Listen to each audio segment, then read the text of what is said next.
feeling refreshed, ready to sort of seize the day? Well, data suggests that if I were to go out and ask this question to Indians, 1 in 4 would say no. India is the second most sleep-deprived country in the whole world, right after Japan. And according to the latest study, this is by local circles, 61% of Indians surveyed got less than 6 hours of uninterrupted, that's the key word there, sleep at night. Another data point says that the worst hit are actually Gen Z and Gen X. A vast majority of teens today are living with borderline to almost severe sleep deprivation. It has led to a rise in lots of complications, cardiac, nervous ailments, and it has also resulted in lower cognition, focus, and concentration. The problem is so big that there are entire sleep industries now. You have sleep sellers that are on the rise. You have mattress makers, you have different sleep trackers. Some of these are just apps that you already have on your phone. Some that will just calm you, meditation apps you can follow. Sleep coaches that are all trying to make this idea of sleep for each of us much better, much easier, much less anxious. But on the program today, our idea is to sort of bust some myths and bring you some actionable ideas on how to improve your sleep. Because remember, sleep impacts weight loss, sleep impacts dementia, sleep impacts heart disease, sleep impacts stroke, sleep even impacts your mood. We all know that already, right? So basically, a good quality sleep is as essential, and we need to plan our sleep as well as we plan our day. So one of the things we love to do here on TBC, of course, is to go over to the experts. Let's introduce our guest for today. We have Dr. Anita Mathew. She's joining us. She's the Director for Internal Medicine at the Fortis Hospital. Let's go over to her with our first question. Doctor, good morning. Hi. Thank you for joining us, Doctor. Doctor, are you seeing more patients come in with sleeping disorders compared to, for example, 10 years ago? Good morning, everyone.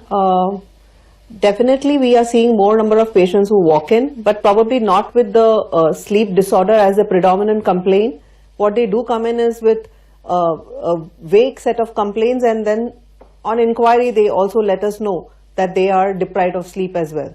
So probably what they are assuming is another disease is probably a masked sleep deprivation. I see. So a lot of people who are coming in with general complaints don't understand that it's actually sleep deprivation that's leading to it. But our data suggests, and a lot of anecdotal evidence out there, that Gen Z and Gen X are mostly more at the borderline of this sleep insomnia. They're also called the zombie generation. Have you been able to narrow down into why that happens? Of course, technology and the amount of influence it has on us has a major role to play. It's a multifactorial thing. So, of course, the technology, the number of devices that you really have with you, they all do play a major role in the reason why people are chronically sleep deprived. But there are other factors as well. The stress levels are on the rise. The number of working hours are huge. You have a huge amount of time that is required to commute from point A to point B as compared to what it used to be in the past. All of these are also adding up. Plus, there are a lot of more people in probably the Generation X which fly cross country, right? So they do get jet lagged. That's also one of the reasons why they then tend to have chronic sleep deprivation. Right. And doctor, are there some tips that people can follow? You know, you hear things like don't use your phone in the last hour, don't have a certain kind of light around you. Just tell us, which are the tips that you actually stand by? The first and the foremost is to try and change the lifestyle. So your eating pattern. So try and eat early, and especially the dinner. So having the dinner by about 6:37 is probably the best thing to do. May not be doable for everyone, but if one could do that, that would be helpful. The second would be to try and have a pattern in which you are going to go off to sleep in the night at a particular fixed time point, irrespective of come what may. So it's not work hard and party hard. So have a disciplined kind of a life there. That would probably help you really much. The third is to get off all your devices as much as possible. All your devices means it spans even the television set. By about, say, 1.5 hours before you go to bed. Avoid having a coffee or a tea multiple times a day. That actually boost your system. So they probably will make you stay awake for a longer bit of a time. So reducing that might help. Alcohol is considered to be helpful in inducing sleep in certain, but it reduces the quality of sleep. So avoid alcohol as much as possible. These are simple things that can be done to reduce, and people don't, or rather can't get off the devices early. So one of the things that they can do is to sit and write stuff, read stuff that might actually help in inducing sleep. Right, so it's about going back to basics and ensuring that you're keeping all these gadgets Precisely. away as much as possible. And it gets even more difficult for Gen Z because they're practically, their homework is also on their laptops and their iPads, right? So there's so much of integration that is perhaps one of the reasons. One of the right? major reasons why Right, they have. right. Doc, you know, the problem of insomnia has led to this entire sleep industry sort of crop up. Now, even if you go to a regular departmental store or you go to your chemist, there are these constant medicines out there that one can see, you know, sleep inducing or helping in sound sleep or sprays, etc. So I have a couple of questions for you that we want to bust myths on, right? So what about these over-the-counter available nutraceutical tablets or even these melting in your mouth strips that say that they help in sleep? Do they work? There is no data to really suggest that they work. So I wouldn't really advocate them. Okay. But what about the other popular one, which is on sleeping mattresses? All these mattresses out there which promise you the most beautiful sleep. All that you need is a comfortable, firm, not so soft mattress.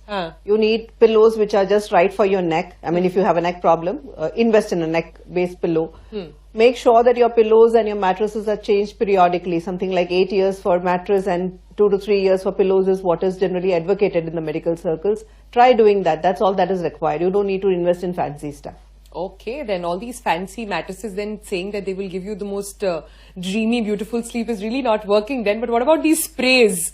A lot of them are pillow sprays and fragrances and candles. They're supposed to put you in this sleeping mood. You're smiling on that one. So all that we need to understand here that maybe it works for certain individuals, but there is no randomized controlled study, which is what we believe in evidence-based medicine, to really suggest that these would help you to or lull you to sleep. Okay, so no evidence, but if it's helping in your mood, maybe there's no... Yeah, there's no harm in doing it as well, as long as you're not an asthmatic. All right. Because all of those aromas might just trigger an episode of the same. True. Last two ones then that we've got for you. These sleeping apps which are all a rage these days, do you think they work? They are again apps. They are again on your devices. So the best thing to do is to stay off them as much as possible. In certain set of individuals, they might be helpful. But for people who are chronically sleep deprived, people who are completely insomniac, maybe that's not one of the best things to do. I see. Not really advisable. No, not really advisable in most of the individuals. So Toya, these apps are really not working then? I also need to ask here, tell us doctors, if we do everything, say we followed all these steps and we find ourselves, we go to bed at the right time, we're in bed say by 9 p.m. and say by 11 in the night, 12 in the night, because this is sometimes what happens, you follow all the steps, you're in bed, but neend hi nahi aa rahi tab bhi. Then what do you suggest to our TBC family? Is there a hack you found that works in the middle of the night, when you've tried all these biological things, how do you then put your mind to rest? So we need to understand that a daily dose of exercise actually helps. But when I'm saying exercise is not just before going to bed exercise, because that might energize you. So you're supposed to do some bit of exercise in the morning, which might actually help you. Meditation helps, but again, not just about the time that you're going to sleep. A regular meditation pattern will help you. If you are not falling asleep on your bed, make a point to get up, do something in the form of reading or doing whatever bit that you can. Again, stay off devices, but use your bedroom only for sleeping at that particular time point. The minute we start doing too many things or activities there, it creates an issue. But that's what's slightly confusing. Something like reading, tell us, how come that doesn't end up being something that's activating your brain? Have you realized how as a student we used to go off to sleep the minute we would take in a book in our hand? Yeah. It has a similar kind of an effect. Fascinating. Right? So probably pick up your children's books, probably we all will go off to sleep at that time point. So that's why we also have these apps which tell you stories. Yeah. Right? So they are supposed to get you to sleep. So you do go off to sleep at that particular time point. But there is no one mantra which will help you to sleep immediately. So if you're continuously having this sleep deprivation for a couple of days, it is the time to go off and meet with your physician, because they might be able to pick up some diseases which may not be something that you may have thought of. So there are conditions which causes sleep related issues, and those need to be then looked into. Okay, and There's another myth about sleeping, which again, those questions that we had for you, if we can prop them up on the screen as well. It's on having milk before sleeping. It's like this age-old phenomena, as our dadis and nannies would say, कि दूध P के सोएंगे तो अच्छी नींद आएगी. Does that really work, or is it a myth again? It does work in certain individuals. I wouldn't say no for it, but we do need to understand that milk by itself contains something called as a tryptophan, which is a sleep inducer, because it's a precursor of the melatonin that is generally available. Right? Now the difficulty is the amount of tryptophan which is there in the content of milk is something that is going to be debatable. Right? So you can't really say that that's a sleep inducer. So some individuals it might work, but for some individuals it might actually lead to reflux. Yeah, if you're lactose intolerant. If you can also, I mean, even aging, even if you're not lactose intolerant, even aging will increase your risk of reflux if you eat something, and that's the precise reason I said eating early. Doctor, can you also Right. tell us, because, you know, everything we're discussing right now, one thing that's still tricky for our viewers is how do you know that it's bad? So how many nights of sleep, for example, would you tell our audiences, okay, this is a problem, versus no, this is something that will pass, don't worry, maybe next week you'll be different, you don't yet need to go visit a doctor. How do audiences decide that for themselves? So the only thing that I would tell you is that for, let's say, for a period of a month, 15-20 days you could be under stressor.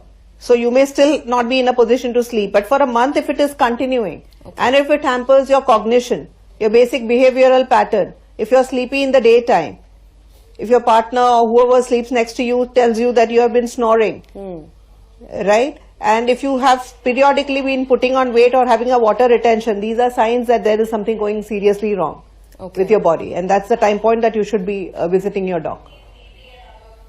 All right then. So those are lots of things on when to sort of to understand the science of sleep, which is so complex. I guess. Thank you so much, Doctor. Thank you so much for joining us and giving us all that perspective. So clearly, you know, as a young mom, I can say I don't get enough sleep at all, and I don't